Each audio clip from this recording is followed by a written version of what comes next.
Hey beauties, and welcome back to my channel. And if you're new here, welcome. My name is Stacy. I have a very special guest with me today, my friend Jessica. Hello. And today we're going to be filming a kind of makeup tips and tricks for beginners. So we're just going to be talking about makeup, and I'm going to be sharing some tips and tricks with Jessica to help her perfect her makeup game. So we really hope that you enjoy this video and find it informative or helpful. And if you do, please be sure and give the video a thumbs up and click subscribe down below if you have not already. I would really love to have you all as part of my YouTube family. Now, without any further ado, let's jump right on into the video. Okay, so tell us, do you wear a lot of makeup or very little? Very little. And when you wear makeup, do you start with primer?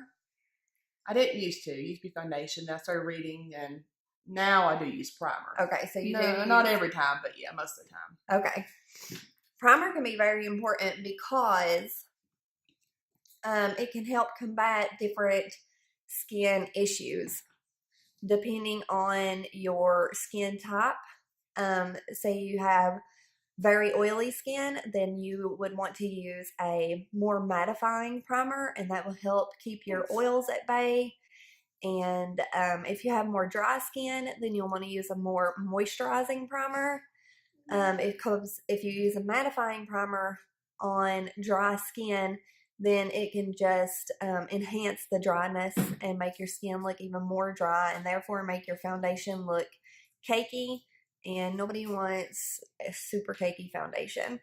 Then the same if you have oily skin, you don't want to use a really moisturizing primer because that can just make your foundation slip slide around, and then it defeats the purpose of using the primer to start with. So for Jessica, today I'm going to use the Lancome La Base Pore Eraser Primer. Jessica has combo oily skin, is that right? That's correct. Yes. So we're going to start with this primer, and you just rub it in with your hands. So I'm going to let you just rub it in. Dot it around. Just dot it around and then kind of massage it in. You don't want to rub too hard on your skin because that can actually cause micro exfoliation, and it can actually make your pores look even more enlarged. Then that's going to prep the skin nicely for foundation. Okay, so for foundation today, we are going to go in with the Makeup Forever Ultra HD foundation. This is a good foundation for combination skin because if you have kind of dry skin, you can use this. If you have kind of oily skin, you can use this. So it's pretty good across the board, and it's got pretty good coverage. It's I would call it high, medium to low full coverage. Okay, so I've just got the foundation on my foundation brush. And we're going to start by dotting it around. And then we're going to start to blend it out.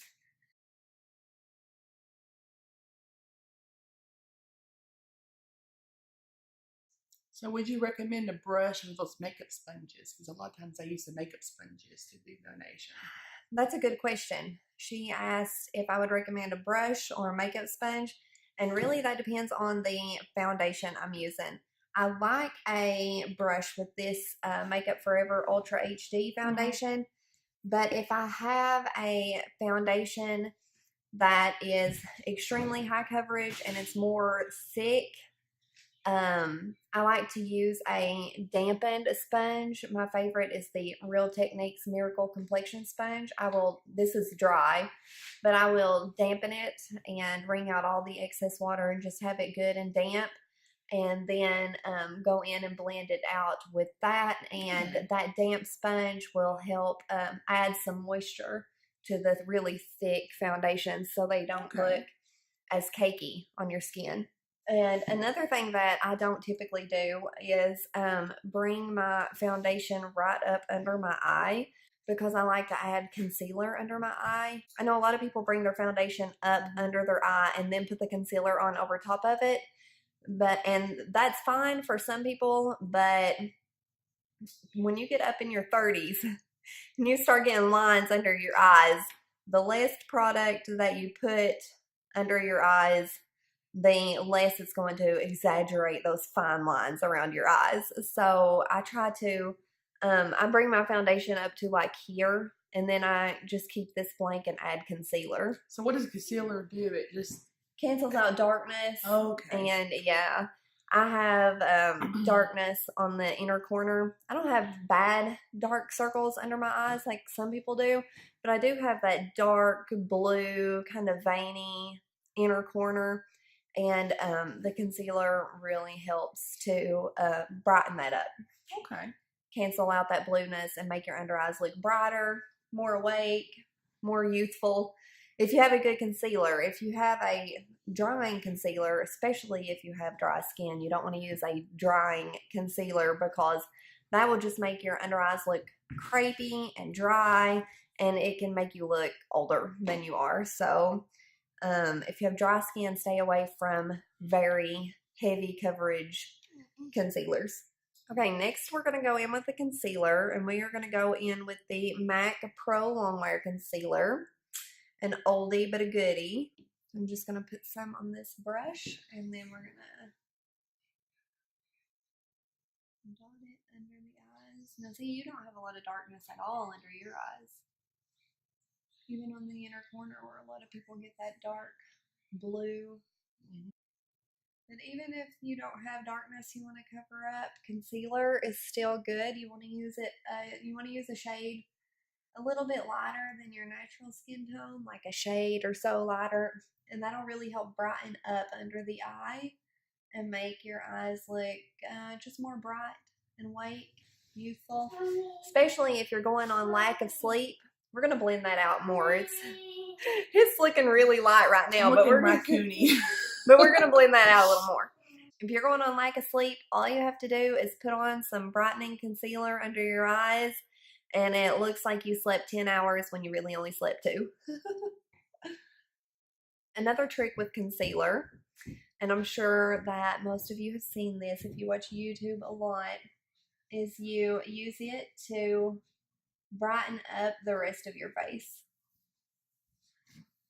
So you want to brighten up the high points of your face. You just pop a little lighter concealer on there, blend it out.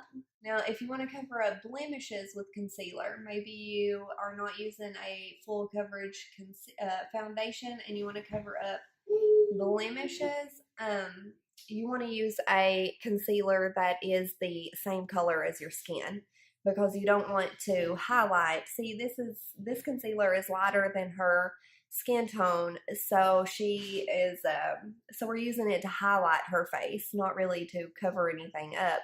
If you want to cover up blemishes, then you want to use a concealer that's the same color as your skin, because that will camouflage it and blend it in. If you put a brightening concealer, a lighter brightening concealer on over top of it, it's just going to make that blemish stand out even more. You'll see how that just brightened up your face? That looks really good. Thank you. I didn't know you could do that. Now, the next thing we're going to go in with is a setting powder. The one I'm going to use today is the Essence All About Matte Setting Powder, because she does have more oily skin. So she will want to use a mattifying setting powder. This will help control the oils and keep the foundation looking more matte and less oily. So that is what we're going to go in with today. Now, if you have drier skin, you want to use a more illuminating setting powder. You don't want to use a mattifying setting powder. It will make you look too dry. So typically people with oily skin, they get oily first in their T-zone. So you kind of start with the powder there and then blend it outwards. So we're going to start around the nose and then blend it outwards. So you're just using the powder just to cover the face. Is there a way that you know that you put enough powder on, or? Well, yeah, you can touch your face and feel Like, see how smooth it feels now? Yes. Mm-hmm. Okay. Before you put powder on, most foundations will, unless the foundation is very mattifying and will sit down completely matte. Some liquid foundations will dry almost to like a powder finish. And if that's the case, you don't always have to set it, but the Makeup Forever one does not dry down that dry. So when you feel your face, you can feel that it has a little bit of tack to it. And then when you set it, you just want to use a light hand with your powder. You don't want too much. And then when you set it, you can run your hand over your face, and you can feel that there's no tack to the skin. So that means it is all dry. Now I'm going to use a smaller brush to set under the eyes. It's important to set concealer because concealer will tend to crease, and especially if you're a little more mature, a little older, a little more mature, and you've got those fine lines around your eyes, you want to set your concealer so that it doesn't sink into those fine lines so bad. Emphasize the lines. Yeah. Gotcha. And makeup is not a miracle worker. So even when you set it, sometimes it will still sink into those lines. So just be aware of that. But setting it with a powder will help prevent that. Now, if you've already got creasing, she doesn't have many lines around her eyes. Just a couple little fine lines. If your concealer starts to crease before you set it down with a powder, just take the brush or sponge, whatever you used, smooth it back out.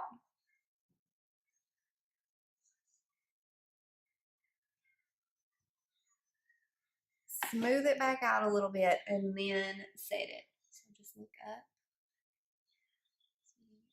under the eyes, and then you should be good to go. Okay, now the concealer and the face is set down with powder. Let's just take that powder brush and knock off any excess powder. If you see any excess powder on your face, just take the big powder brush you used and just sweep it away. So now we're going to do bronzer. It's something I don't ever use, so it's new to me. You put the bronzer on the perimeters of your face and places where the sun would naturally hit your face, the top of your forehead, cheekbones, and that just helps bring that out, and it just brings some life back into your skin, some color, after you've set it all down with foundation. Okay, so the bronzer I'm going to go in for, with for Jessica is the Park Avenue Princess Bronzer by Tarte. And this has just a slight shimmer to it. So it really makes your skin look like it's sun-kissed and glowy. Give the illusion that you've been out in the sun when really you've been in the house all day. So you want to kind of put it like right under your cheekbones. Some bronzers can double as a contour. And if it's more of a cool tone bronzer, which this is, it can kind of double as a contour. So you can kind of sculpt out your cheekbones with the bronzer by just going right under the cheekbone. And if you're not sure where your cheekbones are, typically you can start at the top of your ear and feel your cheekbone. And if you like suck your cheeks in,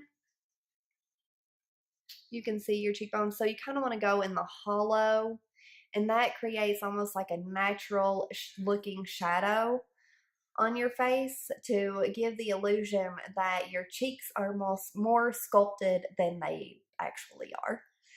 And then from that point, you don't want a harsh line. So you just create the line and then you blend it out. And when you're blending, you want to blend upwards and backwards. You don't want to blend down.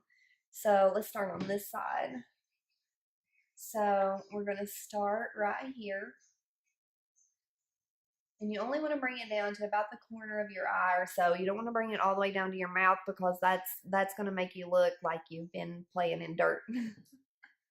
And nobody wants to look like they've been playing in the dirt.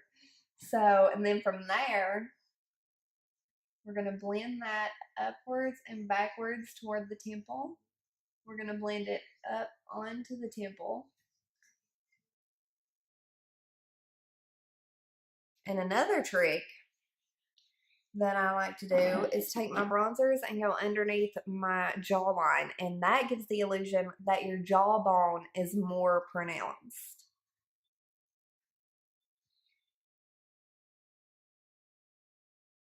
So once you get it where you want it, you're going to just blend it downwards onto your neck to just make it all blend in.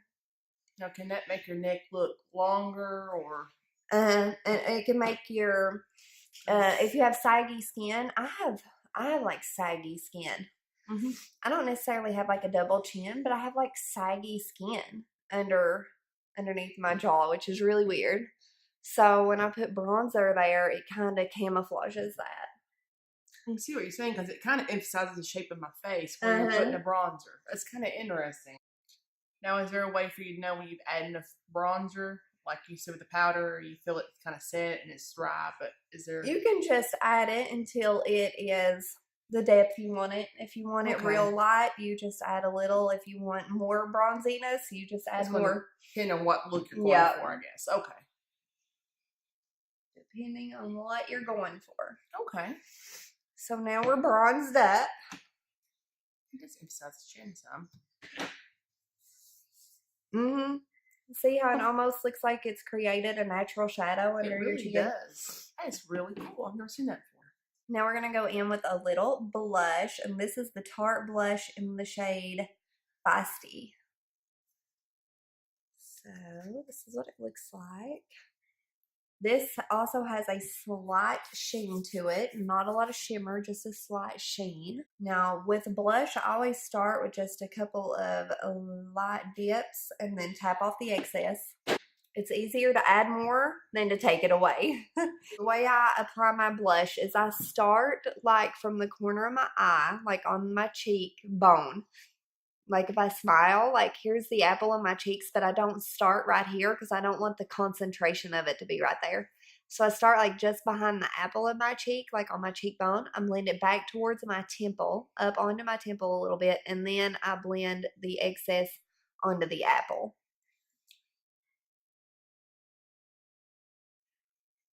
So you just blend this right above where you put your bronzer. You put your bronzer kind of right under your cheekbone, and you're going to put this kind of right on your cheekbone. Now we're going to go in with a highlighter. And I'm going to go in with the Wet n Wild Mega Glow highlighter in the shade Blossom Glow. You want to highlight the high points of your face. I always highlight my cheekbones because that's like my favorite place to highlight. A lot of people will highlight like above their brow bone. I have a lot of texture there, so I don't like to highlight there because I don't want to make that texture stand out. And a lot of people will highlight the bridge of their nose, the tip of their nose, and their cupid's bow. Me personally, I just like to highlight the tops of my cheekbones and my cupid's bow. Sometimes I will do the bridge of my nose. I never highlight up here or on my chin, which some people do, because I have a lot of texture in those areas, and you don't want to highlight a lot of texture.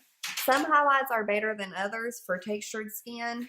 Really glittery highlights will really bring out texture. So if you have a lot of texture on your skin, you want to stay away from really glittery highlights. You want highlights that are more shimmery, that have more of just a sheen, like this one. This one doesn't have big chunks of glitter in it.